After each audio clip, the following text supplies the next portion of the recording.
did not see you there. Well, now that you're here, let's talk about going off program the cool way. So, I was having this discussion with two of my lifters yesterday, and we were talking about how some people don't like doing straight sets and how some people like actually ramping up and waving down in weights. How that can be kind of more refreshing mentally and how it can be a little less stale. So let's say, for example, the program is, let's say it's a squat program and you're on 5 sets of 5, 80%. Pretty tough workout, passable, but might be a bit tough in the later stages as it gets a bit tiring, fatiguing and samey.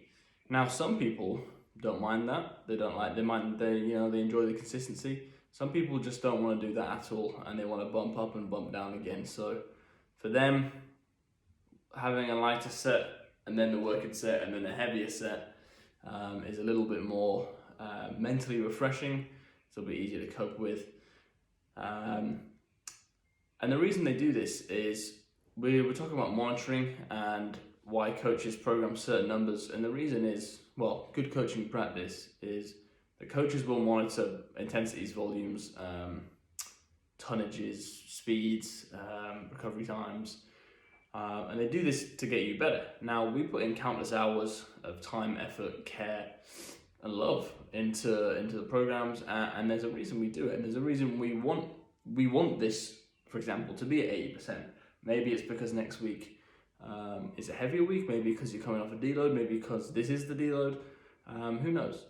So going off program, that's why it's harmful, is because it can basically destroy the validity of the monitoring tool that we're using. In the sense that we're not measuring you at 80%, we're measuring you at whatever random percentage you decided to do. So I'm just going to go through some options. We've got option 1. Lifter decides to go 80%, 80%, 80%, 80%, 80% for all his 5 sets. Obviously, the mean average is 80%. Option 2, this is the kind of ramping option. So let's say, for example, he does 2 sets at 75%, he does a set at 80%, and then he does 2 sets at 85%. Now, you might think that, oh wow, 85% is way off program. But obviously, simple maths will tell us that 75 plus 75 plus 80 plus 85 plus 85 is 400. Divided by 5 to find the mean average, and you have 80%, happy face, all good. Now similarly, you can work out a way where you can ramp up and ramp down, so kind of like a wave protocol. One we actually used to do at uni was, for example, it'd be 78, 82, 80, 82, 78.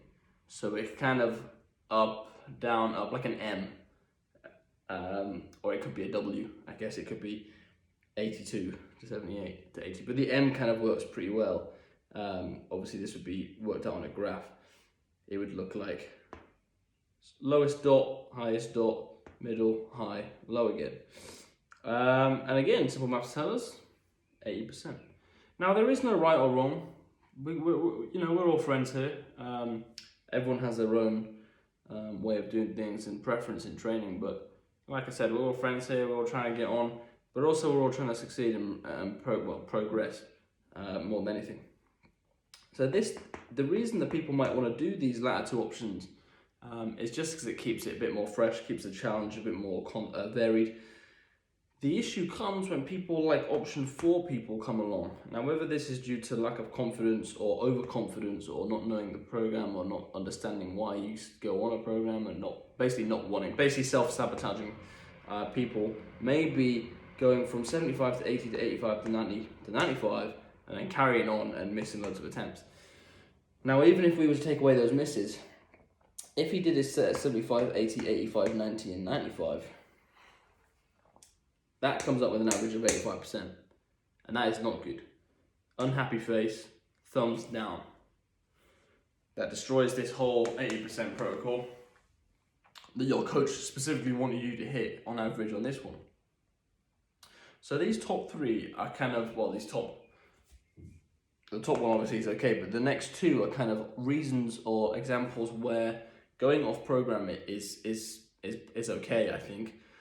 This issue of maxing out all the time or randomly, that's why it skews the data. So it would be hard for you to do this session and then later on maybe you don't hit a PB. You've got no real argument for saying, why did the program not work? Because you did not follow the program.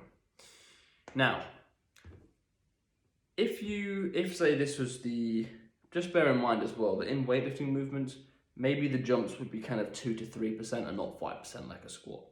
Obviously weightlifting, you might take smaller jumps.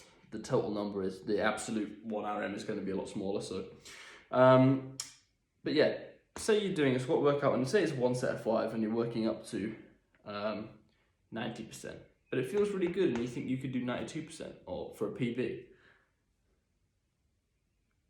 Just ask the coach. I don't know any coaches who are going to say no. I myself, if someone came up to me who was trustworthy, reliable, and kind of consistent in the way they train, if they came up to me and said, "Oh, look, coach, I feel really, really, really good. Can I go for a PB?" I'd be like, "Absolutely, yes, of course. You know, it's not prison. I'm not going to just make you do 80% over and over again. Like, it's not prison, are we? You know, we can push for PBs." The issue comes when this same person says this exact same thing to me, and this has happened to me many times in the past. "Oh, coach, I feel really, really good. I'm going to hit this snatch PB." They fail. "Oh, I feel really good tomorrow, the day after. I feel really good. I'm going to hit this clean jerk PB." They don't. Ask the coach. They'll most likely say yes. The issue actually comes when you do it without asking, kind of thing. Don't tell them. And then they find out later that you keep on doing it. And then the next time you ask, they're going to be like, "Well, no, you didn't follow the program. You can stay on the program for a bit." The best thing to do is just ask. No one's going to be offended. And if, for example, you're coming into a weightlifting competition and you've got a heavy set of 1 on the squat, and you might feel like, "Oh, I want to max out," that's probably going to be the only time where they say, "No, look, let's just save your legs. We don't need the unnecessary fatigue. We're weightlifters, we're not powerlifters." Most of the time, they're going to say yes. So if anyone's got any questions, let me know, as always. But look, this is why going off program, it can be cool, especially as we're all friends. We're all trying to get along. No one wants to stifle anyone else's progress. Well, some people do, but those people, you don't want to call them your friends, so they're not our friends. But everyone else is. So I hope this makes a bit of sense. If you're one of these option 2 or option 3 people, then just live your life. Just be that person. Just let us know. Let us know and live your life. If you're this person, all the merrier, well done. If you're that person, reevaluate decisions, because you're self-sabotaging yourself. Not only are you kind of disregarding all the effort that we put into writing programs, more so you just kind of, well, it's disrespectful really, but also it's not going to get to the root cause of why you're doing it. Now that being said, intuitive programming is very useful. Not for anyone watching this, because you've got to have a lot of experience. And when I say that, I mean like 10 plus years. I mean way more than me. And there is also benefit of maxing out every day, as evidenced hundreds of thousands of times with hundreds of thousands of different people probably, in the squats and the lifts. But for the most part, we're going to try and stay and follow the program. If you do want to max out, if you feel fantastic, just let us know, and we're probably going to let you, as coaches who aren't unbelievably controlling of their athletes, will just let you do it. So that's my advice. Remember, have fun, do some number crunching if you need to, and try and be this smiley face person. If not, the best you can do is being cool.